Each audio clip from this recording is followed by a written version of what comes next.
Ranjana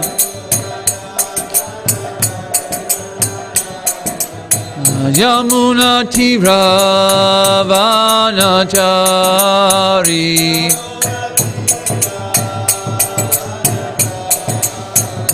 Jaya Radha Madhava Kunjabiyari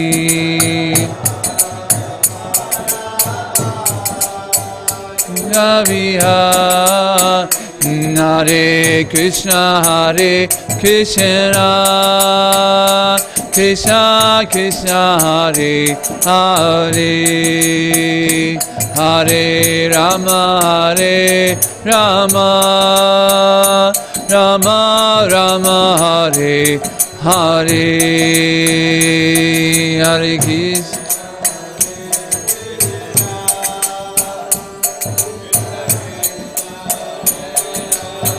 Hare Hare Hare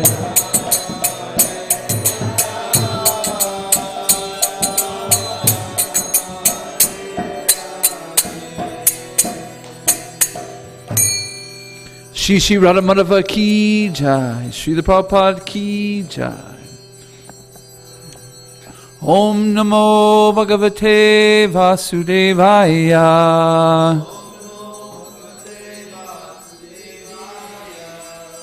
Om Namo Bhagavate Vasudevaya. Om Namo Bhagavate Vasudevaya.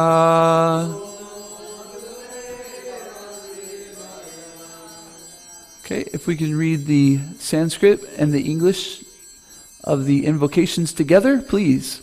Narayanam namaskritya naram chaiva narottamam devyam sarasvatim vasyam tato jayam yudirayat. Before reciting the Srimad Bhagavatam, which is the very means of conquest, one should offer respectful obeisances unto the personality of Godhead Narayan, unto Narayan Rishi, the supermost human being, unto Mother Saraswati, the goddess of learning, and to Srila Vyasadeva the author.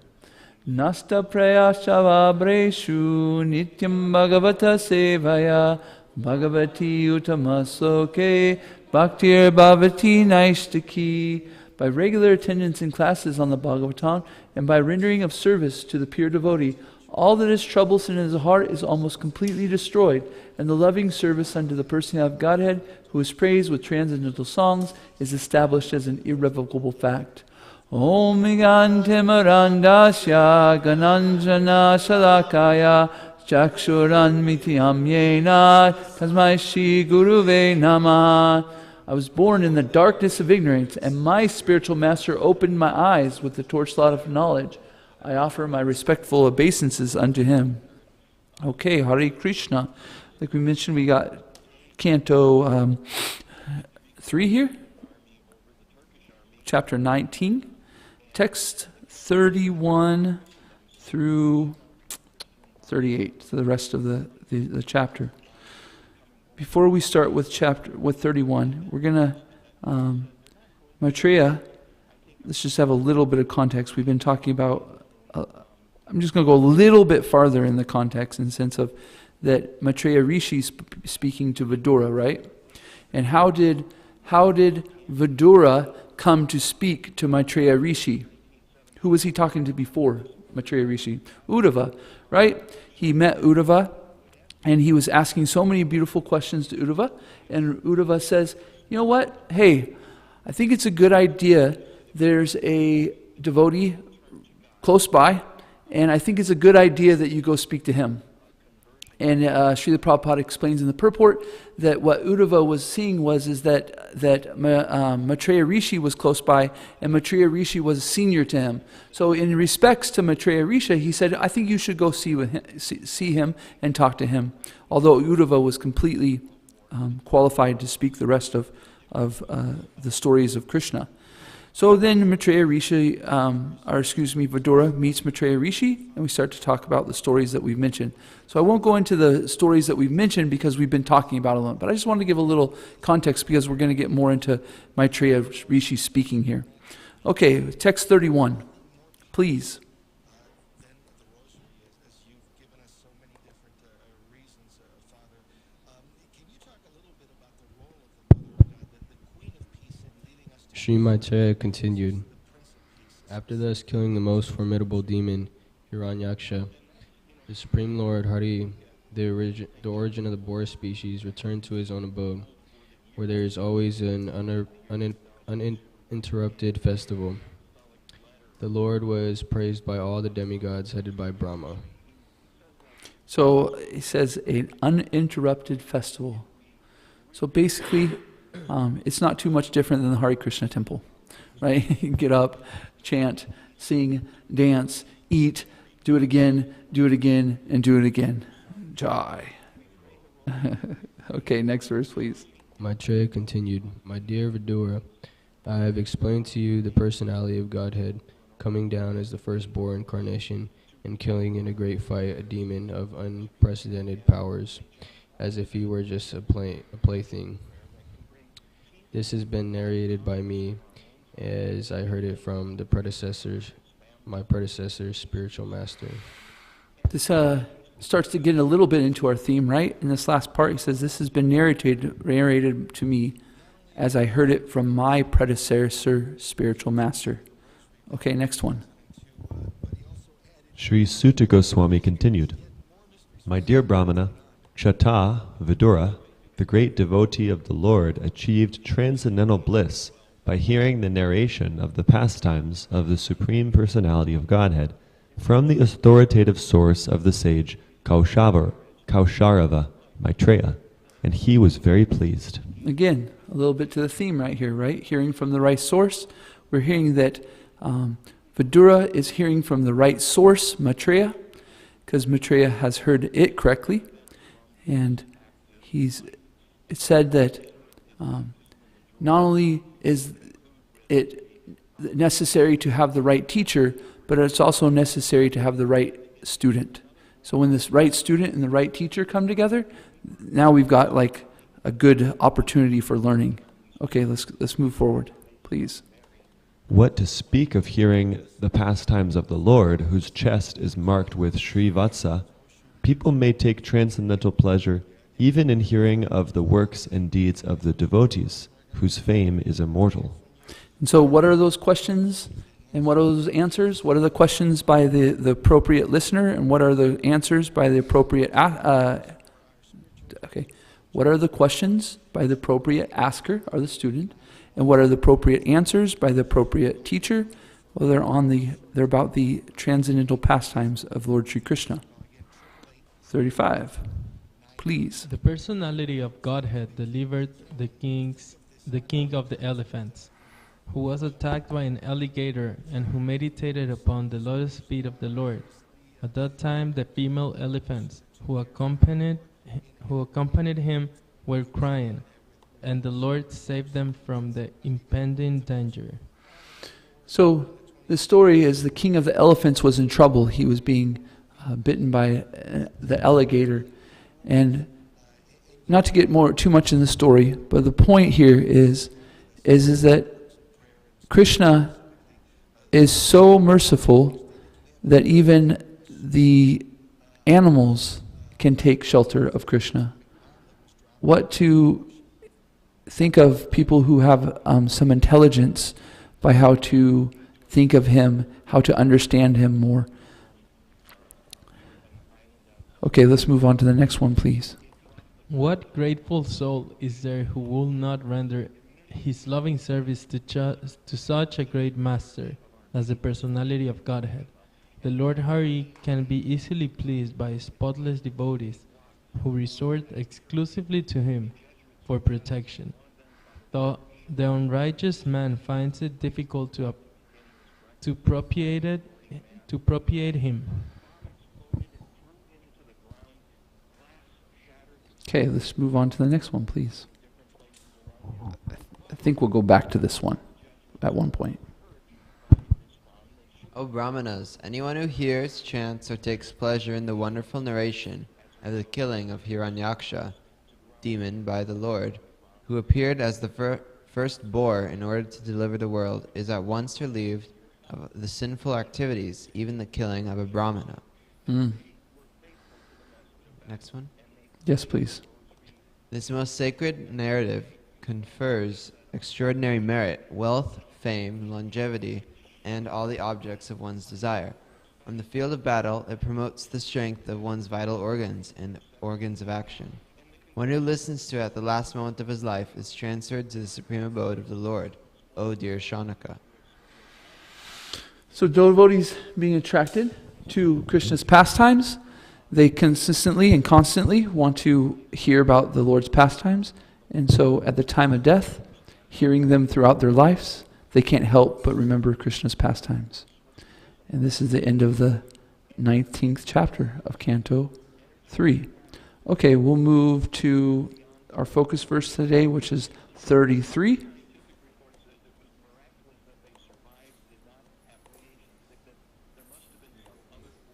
Yes, please.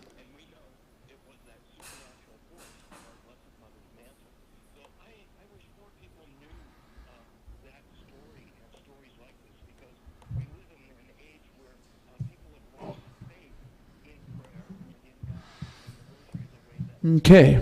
Sutta uvacha iti kasaravakyatyatam iti kasyaravakyatyatam asrutya bhagavat kataham Asrutya Bhagavat Katam Kasyatandam Param Labe Kasyatyandam Param Labe Lebe Mahabhagavato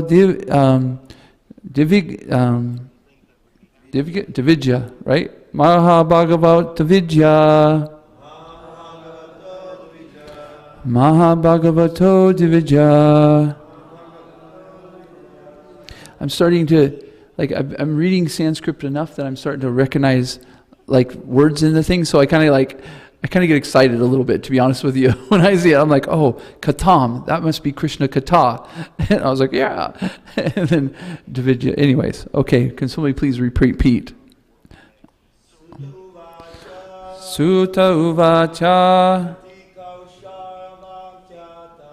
Iti kasya vakyayatam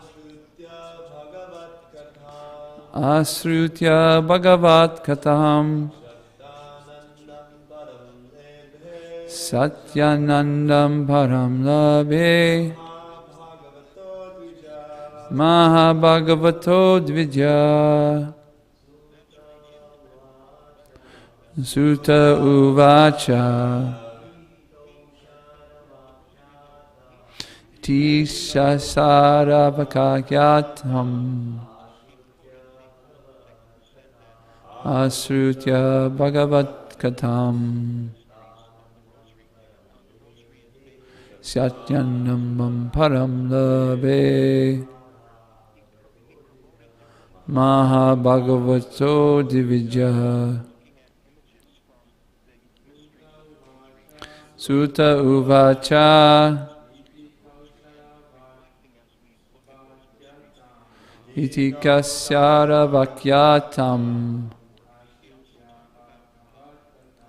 Asrutya bhagavat katam Satanandam param lebe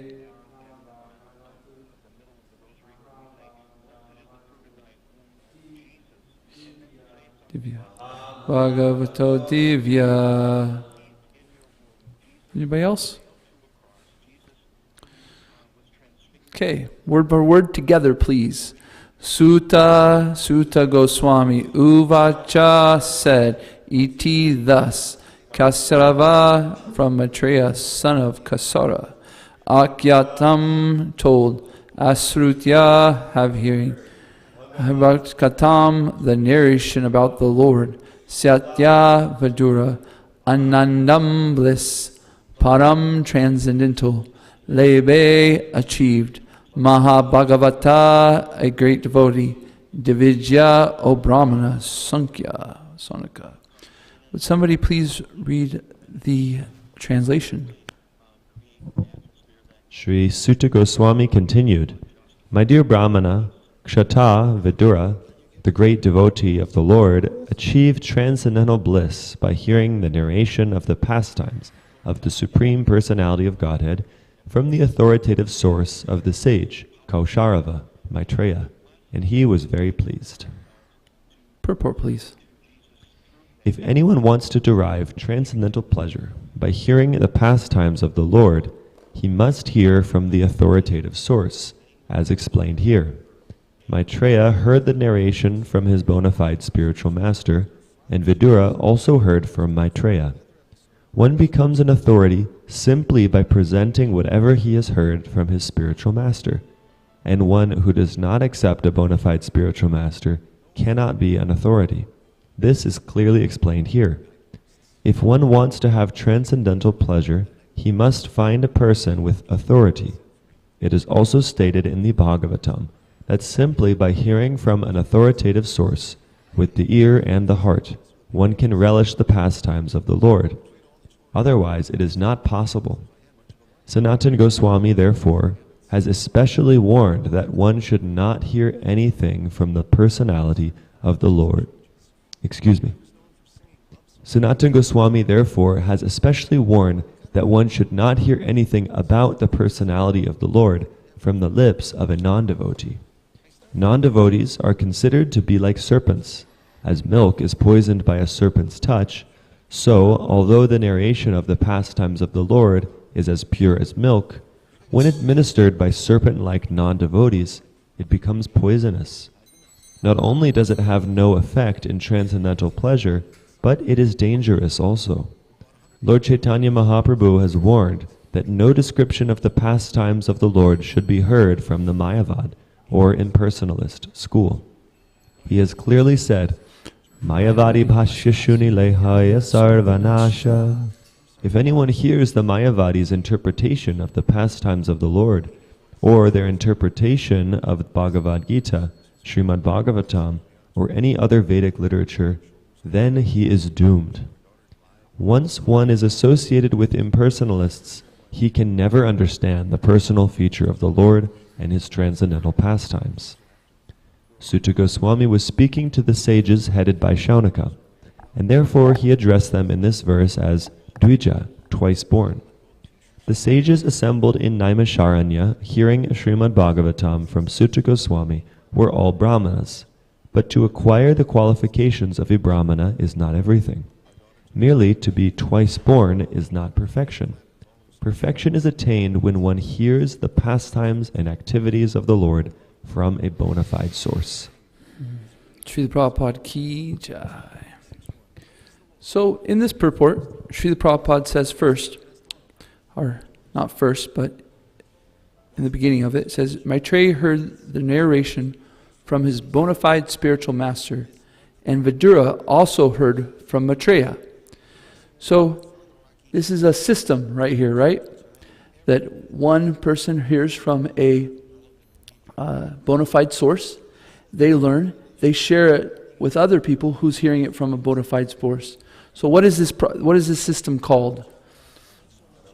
Parampara, Guru Parampara. So Sri Krishna, he's mentioning this in the Bhagavad Gita. He establishes this system, right? The Guru Parampara. He says that when religion is broke, I come and reestablish it. But then he mentions, but then I reestablish it in a certain way so that it's passed down from teacher to disciple, teacher, disciple, teacher, disciple. And the teacher is hearing from the disciple is hearing from the teacher in a way that's appropriate, right? We mentioned earlier that there should two parts of learning, right? A good student and a good teacher. So this Krishna mentions in the Bhagavad Gita that what is the appropriate attitude of the student? What is that? Submissively hearing. What else did I hear? Service, a service attitude, right? So if we're inquiring from the spiritual master in a puffed up way, challenging them in what they know and what they don't, this isn't so good. This is actually really bad for us, and won't derive any real true knowledge. And also, we should have the sense that we're doing a service by asking questions nicely, and it's a really nice gift that's coming between the teacher and the student, right? The student is inquiring submissively, and the teacher's being able to provide service by being able to teach. And so this nice gift is being given between the teacher and the student. Srila Prabhupada then goes on to say, one who does not accept the bona fide spiritual master cannot be an authority. So my question is who did Maitreya hear from? Who's Maitreya's spiritual master? Yeah, Lord Krishna himself, right? This is very interesting, right? Because Lord Krishna can also be the spiritual master. In the Bhagavad Gita, who asks for Krishna to be his spiritual master? Bhishma, huh? And Arjuna, right? Not Bhishma. Arjuna, this is the whole thing. Arjuna is in a predicament, right? He doesn't know what to do. He doesn't know what's right. And he says to Krishna, I'm surrendering to you. Please tell me what to do. And Krishna takes up automatically, immediately, drops his relationship as a friend with Arjuna and takes up the role of the spiritual master. So we should understand when we're asking from authorities where they're getting their information from. This is important, right? Think about it like this. We go to university, right? And we have a little bit of faith that the university itself has done a background check on this person, right? They have their degree, they have their learned from appropriate teachers, and therefore they're authorized or qualified. There we go, qualified to speak and teach at the university. So in spiritual matters, we shouldn't take those so cheaply. We should also know that if the person speaking, what is their authority? Where are they getting their information? Are they speaking something that they think or that they might, have speculated on? If they're thinking like this, then this isn't good, because any conditioned soul has 4 shortcomings, you could say. What are these 4 shortcomings? Conditioned soul is what? They're prone to make mistakes. Sorry? Illusioned. They become illusioned. They have defective senses, and they have cheating propensity. I mentioned before, that if you have brothers or sisters and you play Monopoly with them, somebody's cheating, right? Somebody's sticking some money under the board, Definitely, right. So these are the 4 shortcomings of the conditioned soul. And so if we're hearing from somebody who has not properly purified themselves by going through the system that Krishna has put, then they are going to automatically have these 4 mistakes. So how do we get beyond these 4 mistakes? Well, we listen to somebody who's learned it properly from the right source. And that source comes from Krishna. So Krishna speaks it to Brahma, and then we go down to the disciplic succession from guru to disciple, guru to disciple, guru to disciple, and we get to Srila Prabhupada, right? Who Srila Prabhupada heard it from him, spiritual master, Bhakti Siddhanta. And so this is going on like this. And Krishna is showing this in this Bhagavatam. We're seeing the actual experience here, the actual way it's being taught. Okay, so Srila Prabhupada then says in the purport, Sanatana Goswami, therefore especially warned that one should not hear anything about the personality of the Lord from the lips of a non-devotee. So then we should ask, right, who is a devotee? If we understand that we're not supposed to hear from people who are devotees, then we should know who the devotee is. Therefore we know who to hear from and who not to hear from. So what are the qualities of the devotee that we should hear from?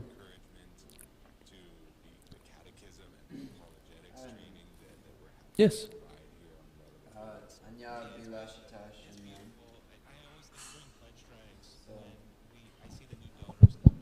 So, I believe Rupa Goswami says Anya Bilashita Shunyam Jnana Karma Dinavritam, and he's describing what is a pure devotee. So obviously that's the ideal person we should hear from, is someone who's free from all jnana or karma, and someone who has no ulterior motive in their devotional service. And yeah, they're also favorable to Krishna, favorable to Krishna's desire. Very nice.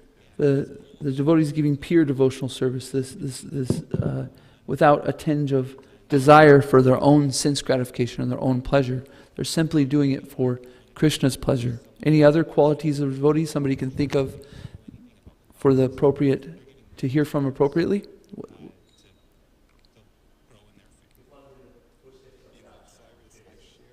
Yes, we talked about it, right? Guru Parampara, they heard from the disciplic succession, right? House. They're humble. So, what does that look like? So, the spiritual master is knowing that all of their good qualities and all of their learnings are coming from who? From their spiritual master. From their spiritual master, right? They're simply just speaking what their spiritual master said. I'm not making anything up. I've not heard anything that is that I'm producing myself. I've heard this from the spiritual master. So the devotee is naturally humble because they know that everything comes from the spiritual master that they're teaching, or everything comes from Krishna in the sense of what they're using. Any other qualities that we can think of? They're also loyal. Loyal. Faithful. Which means that you can skew the teachings and add your own ideas and contaminate the instructions. So you have to be loyal to your spiritual master in order to transmit the message properly. Interesting enough, how do we become loyal? We've talked about it just recently in this by rendering service, right? If you're building a relationship and you're serving each other, trust starts to build, right? You start to be able to, I can trust this person. I can, I become loyal to them, and even love develops if the service is done in the right attitude, right? I was thinking about how you mentioned that this loyalty is very interesting, because that you can look at so many circumstances where the disciple or the person's learning isn't so loyal. They're actually coming from only their own self-interest instead of trying to learn in the proper attitude. For instance, in politics, often what you'll see is the disciple or the person who's, what do they call him, the intern? The intern is serving in the idea of, at some point I will take your job. This isn't the right attitude between a student and the spiritual master. The student is never trying to take the job of the spiritual master. Actually, they're always thinking, I will never be as good as my spiritual master. I will never be able to come up to his or hers qualities. And the spiritual master is constantly thinking, I'm teaching in a way that my disciples will do more than me. Because they want to see, naturally, their disciples do more. So this brings us to this point that Srila Prabhupada says, if anyone hears the Mayavadi's interpretation of the pastimes of the Lord, or their interpretation of Bhagavad Gita and Srimad Bhagavatam, or any other Vedic literature, then he is doomed. Once one is associated with the impersonalist, he can never understand the personal feature of the Lord and his transcendental pastimes. This word Mayavadi, we talk about it a lot. What is a Mayavadi?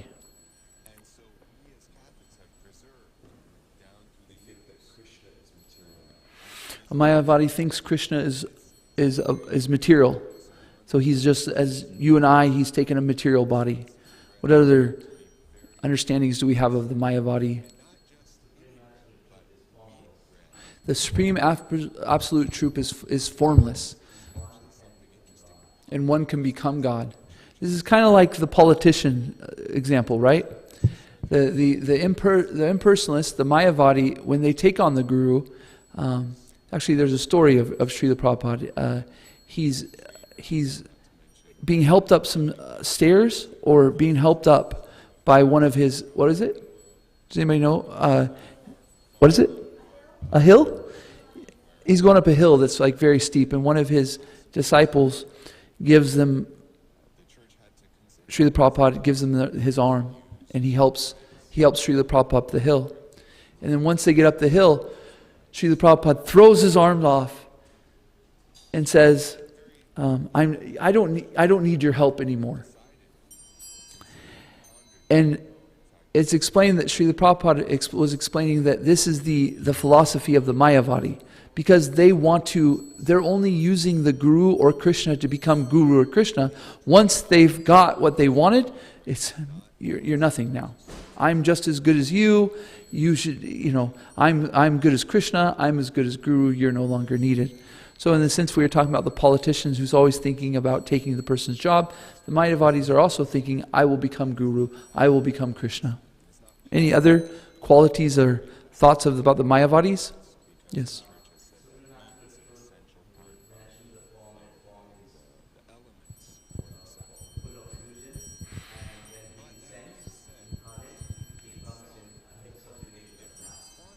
Okay, so I heard that in Krishna's pastimes, when he comes down, he's illusioned himself.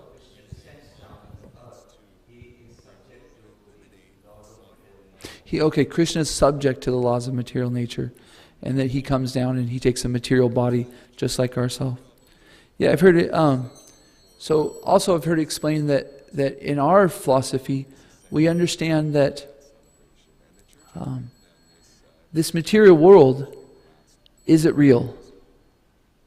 Yes, it's real, but it isn't the supreme reality, right? We understand that this is not the end all of an all. That the supreme reality is the spiritual world, and so us as devotees, we still have appreciation for this area, and we know how to use it properly. Whereas the Mayavadis thinking that this is just they explain it's not even real, which it makes it so that the Mayavadi is simply using it for their own purpose. They don't see the purpose of the material world. That's what I'm trying to say. So the question would be, if this is the philosophy of the Mayavadi, then why shouldn't we hear from them about the pastimes of the Lord? Kind of comes self-evidence, right? When you start to hear about their qualities, right? Because the devotees understanding the reason we're hearing from Krishna is because he's the supreme authority. But if we understand, if we're thinking that Krishna has taken a material body and that we can become Krishna, then where's the authority of Krishna? Why are we hearing from his Bhagavad Gita? Why are we hearing from his Srimad Bhagavatam? It makes no sense. It doesn't compute. So why else shouldn't we hear from the Mayavadis?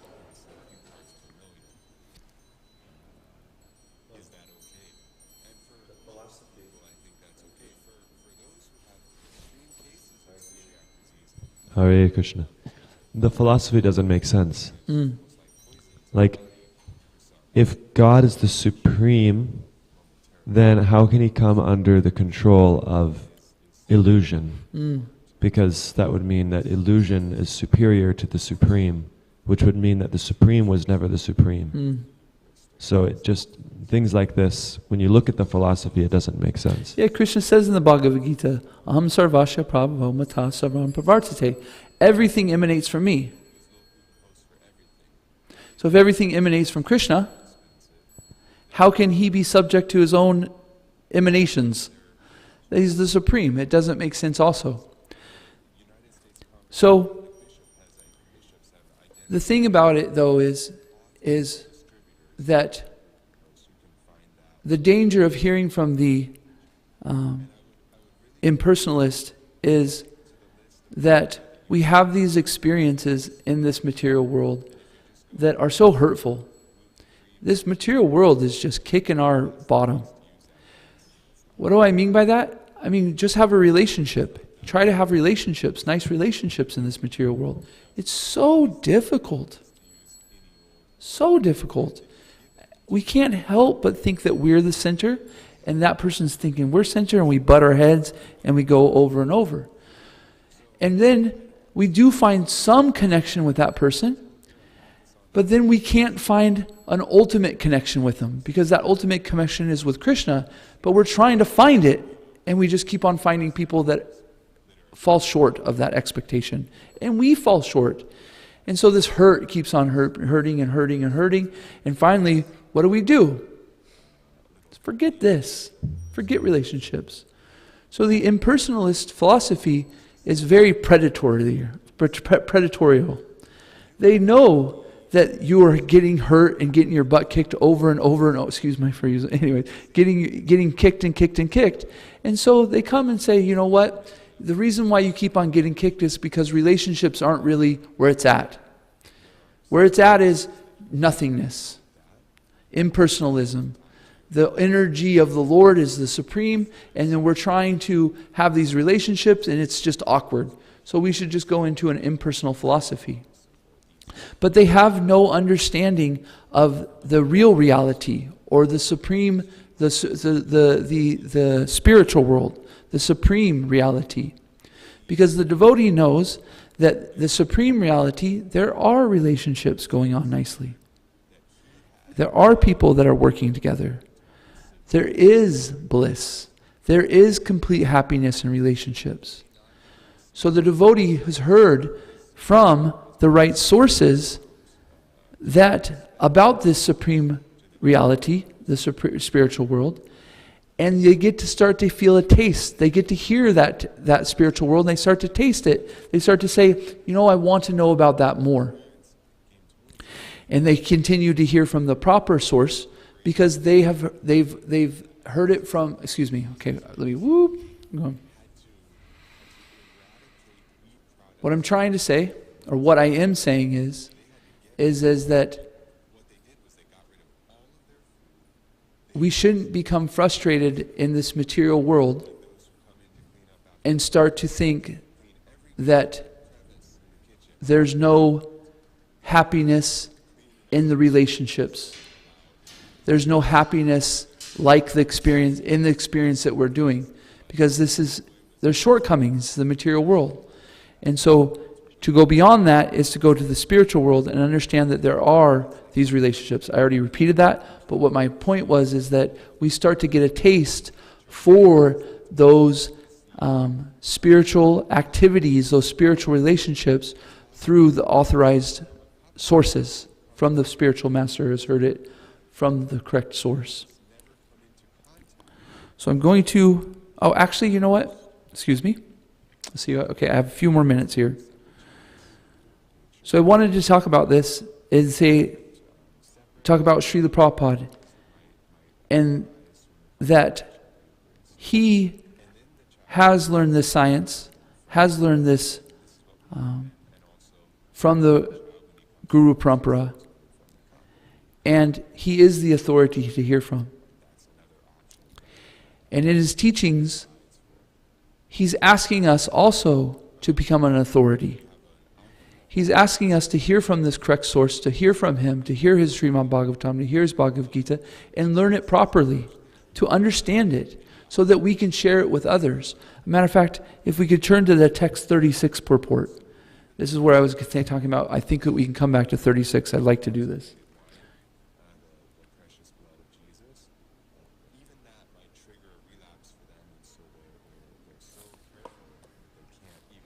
Every living entity, especially persons in the human race, must feel grateful for the benediction offered by the grace of the Supreme Lord.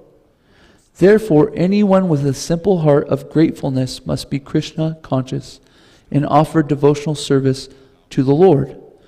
Those who are actually, can you help me out here? Those who are actually thieves and rogues do not recognize or acknowledge the benedictions offered to them by the Supreme Lord. And they cannot render him devotional service.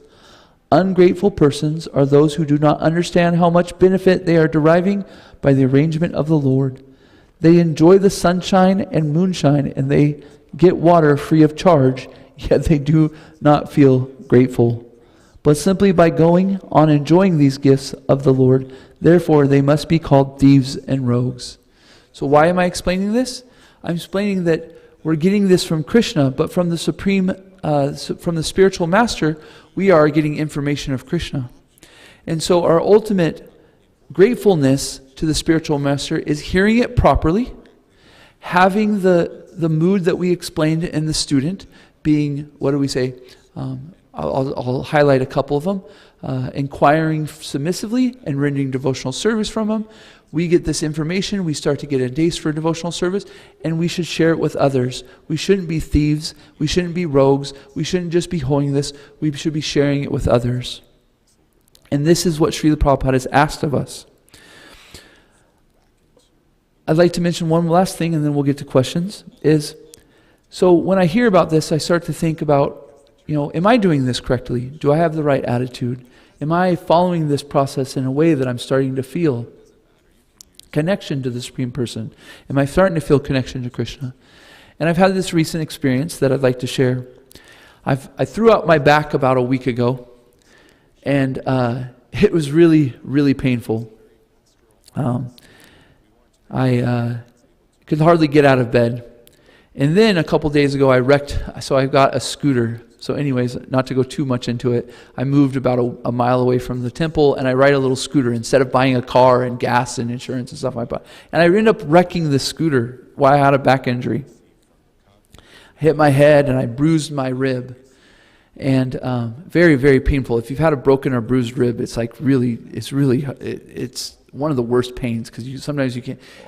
Luckily, it's a higher one, but if you get it lower, you can't breathe and stuff without. And so if I take deep breaths, anyways. So I had this experience where I woke up one morning, and I was in much pain. And I was about to text Drista here and say, hey, Drista, I'm not going to be able to make it. I need to rest. And I couldn't help but think, no, I need to go. I want to go.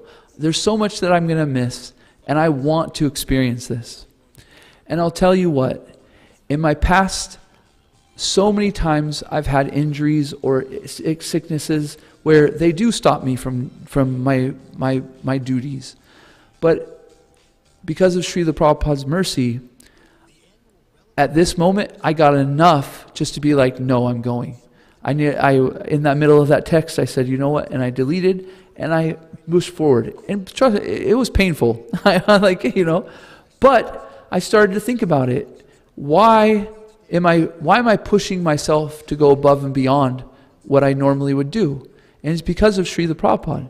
Because every morning I'm so lucky that I get to hear from the Srimad Bhagavatam. I get to read it, and it says in the invocations verses that by reading this Srimad Bhagavatam daily, we start to get a taste for Krishna consciousness, and almost everything within our hearts that's bad almost is completely destroyed, and we start to So this Srimad Bhagavatam, so I can be honest with myself and say, okay, I'm getting a little taste. I'm not trying to say I'm there. I'm not trying to say I'm more than what I am. But I'm saying that I am, because of Srila Prabhupada's mercy, getting a little bit of that anxiousness to come. Wherein before in my life, I would have quit. I would have been like, nah, just forget it. Sleep in my bed. Sleep, So anyways, I'm going to open this up for questions and answers and comments, please.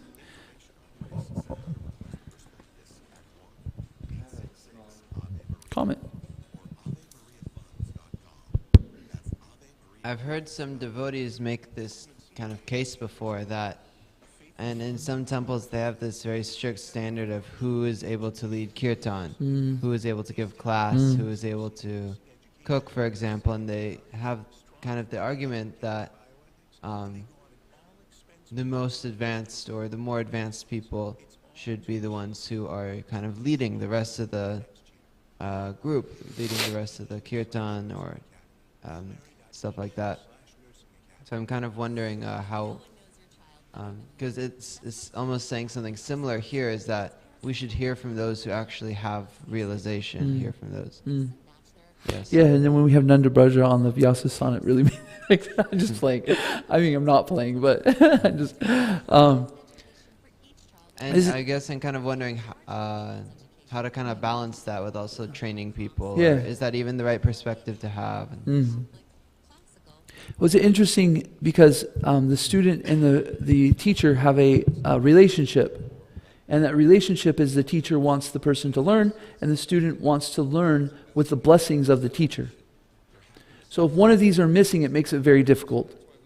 If the teacher is not willing to, or the person who has more, whatever you want to call it, learned authority or whatever, isn't willing to give the blessings to the student, then this isn't such a good attitude. And if the student isn't willing to seek the blessings from the teacher, then this isn't such a good attitude either. So both of them should be seeking this understanding of appreciation for each other in the ways that, in each position. I had another point. Because the teacher wants the student to succeed. That's more joyful for the teacher than anything. Is that the person has take what they've learned and now they're applying it. This is why we teach. Second of all, some people say, okay, well, in the sense of a kirtan, okay, fine, there's blessings by each side nicely, but we want to hear from the most learned person, right? Well, for instance, in kirtan, it's not just the leader. This is a misunderstanding that the leader is the one who's making everything go. It's actually the attitude of all of the devotees and the senior-most devotees. Because the senior-most devotee can also be during kirtan chanting in a way that uplifts the kirtan. Yes, now people have to be open for the help and the help and stuff. But similarly, that a Bhagavatam class can be uplifted by the audience of the senior devotee, right? By asking nice questions or making good points or just having the right attitude. So here's my 2 points. The blessings, or the understanding of the position, and the seeking of blessings from the student, and the giving the blessings of the teacher. And also, we shouldn't be too short-sighted and understand that everybody has a responsibility in Bhagavatam class. Everybody has a responsibility in the kirtan. Everybody has a responsibility in the cooking. We don't just sit back and say, here you go, and then, watch them twirl down into oblivion. Yes? What do you think? What do you think, Brihat? I wanted to add that if we have long-term vision, then the fact is, even the most charismatic kirtan leader, even the best class giver, will one day leave this world. And so maybe there's thousands of people who love to hear the kirtan and classes of someone. But then what about when they go? If they've never been trained to do it themselves, then there will be chaos. And so a real guru is one who makes other gurus. Or a word that's going around now is succession planning. So just thinking about the future, what will happen once the leader goes, and preparing in advance by empowering those who are not yet leaders to train as leaders. Yeah. So basically, if we only give the most experienced person the leadership opportunities, then those who are less experienced won't learn. And then when the experienced person goes, the others will have to scramble and struggle. Yeah. We're trying to make Guru Parampara of kirtans. Yes, very nice. Any other questions or comments? Thank you, Brihat. I had a question, if nobody has anything. I was wondering if you could speak on service attitude. We were hearing that we need to be submissive and have a service attitude. I've heard this term, okay, service attitude. It means I should do service. But maybe you can elaborate more. What does it look like for someone to have a service attitude? Srila Prabhupada says in the Nectar of Instruction, the attitude of the devotee is dependent on the advancement of the devotee is dependent on their attitude. So this attitude is so important. What's a service attitude? Is that humility that you're actually speaking about. The humility that nothing is ours, everything is Krishna's, and so therefore I'm going to use it in the proper. I might not, even if we're students, I might not know how to use it, but I'm sure open to, and I'm going to ask questions, and I'm going to try. I'm going to try with my sincerity to use it in the proper way, and then I'm going to inquire from the guru or from our seniors. Hey, I keep on failing in this way. Can you please help me? So the service attitude comes with trying to. It said the biggest room in the world is a room for improvement. So our service attitude is not so much thinking about quantity. It's about the quality of how to keep on churning, keep on understanding it, getting deeper and deeper and deeper into our quality of our service. So this attitude is nice. This humility, sincerity, and the desire to do better, keep getting better, keep on getting better.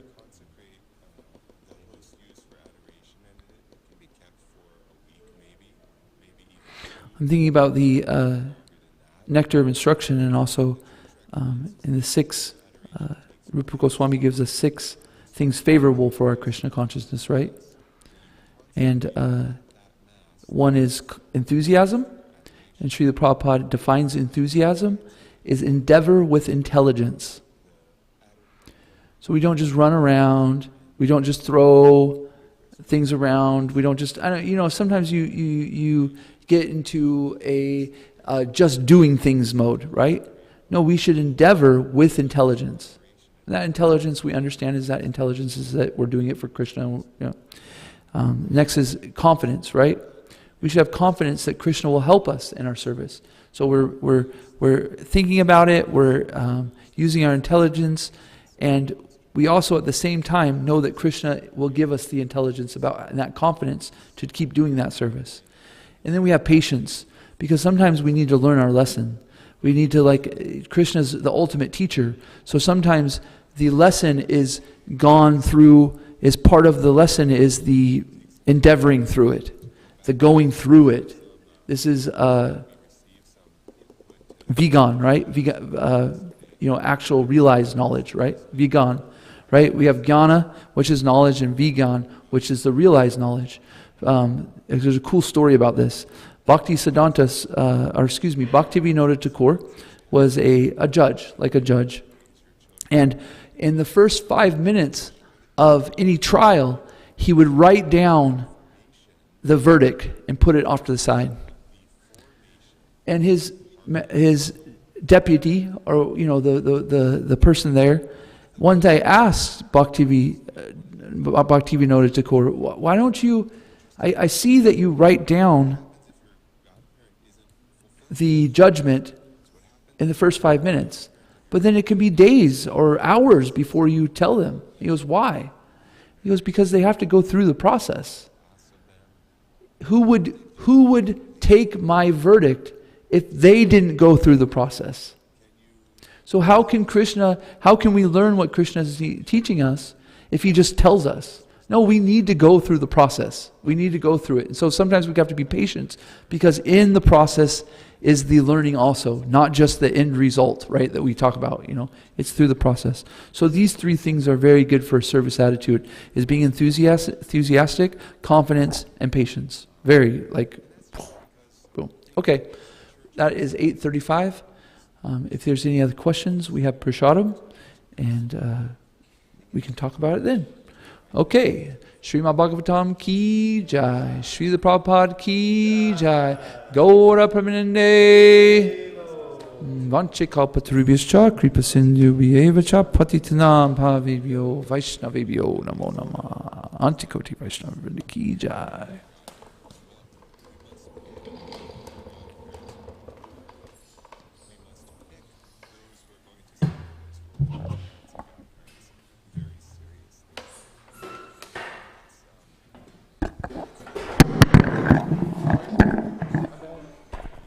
Sorry, you there, out there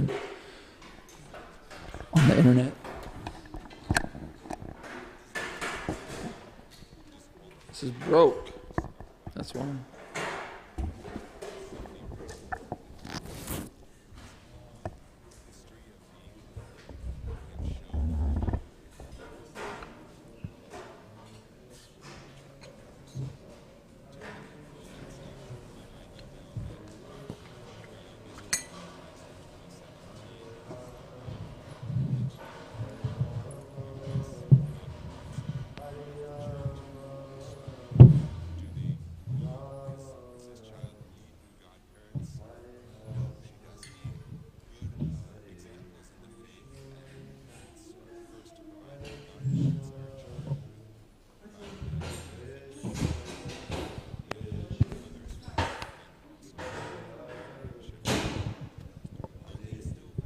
Rama.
opposing princes were determined to defeat Krishna and recapture the queen from his side, and they fought with him as severely as possible.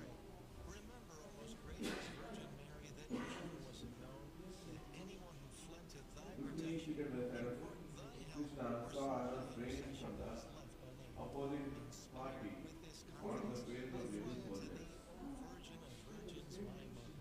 To thee I In a come, fearful attitude, I stand she looked upon Krishna's face, Mother, Lord expressing incarnate, us despise not my gratefulness petitions, but in that thy he mercy had taken us such a great risk for her sake.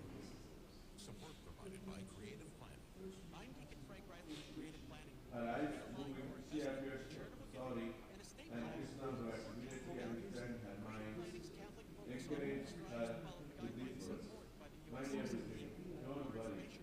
Please rest assured that the soldiers of the Yellow Galaxy will kill all opposing soldiers with your grace. Utilizes different types of investments involve varying degrees of risk, and there's no assurance that past performance. As Krishna was speaking to the the commanders of the Yellow Galaxy soldiers, headed by Lord Balrama, who is also known as Sankarsana, as well as by Gala.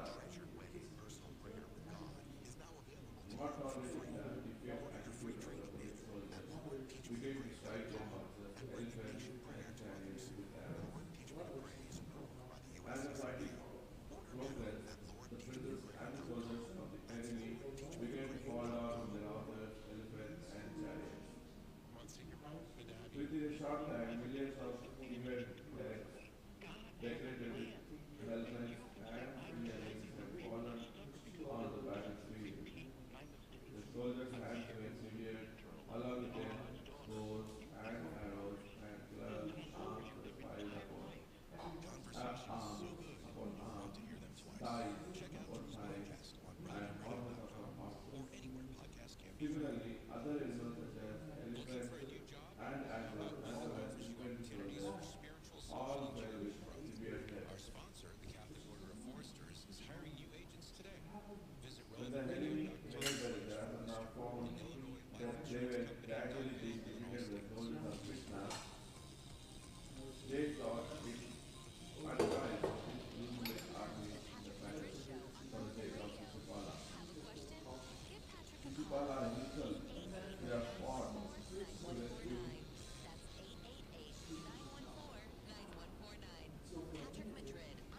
When the enemy headed by the son of Paul, they were gradually being defeated by soldiers of Krishna. They thought it advised to using their armies in the battle for the sake of Shishupala. Shishupala himself should have fought to rescue Rukmini from the hands of Krishna, but when the soldiers saw that Shishupala was not completed to fight with Krishna, they decided not to lose their armies unnecessarily. Therefore, they ceased fighting and disappeared. This was. Some of the princes, as a sign of gratitude, appeared before Shishupala. They saw that Shishupala was discouraged, like one who has lost a fight. His face appeared dried up, he lost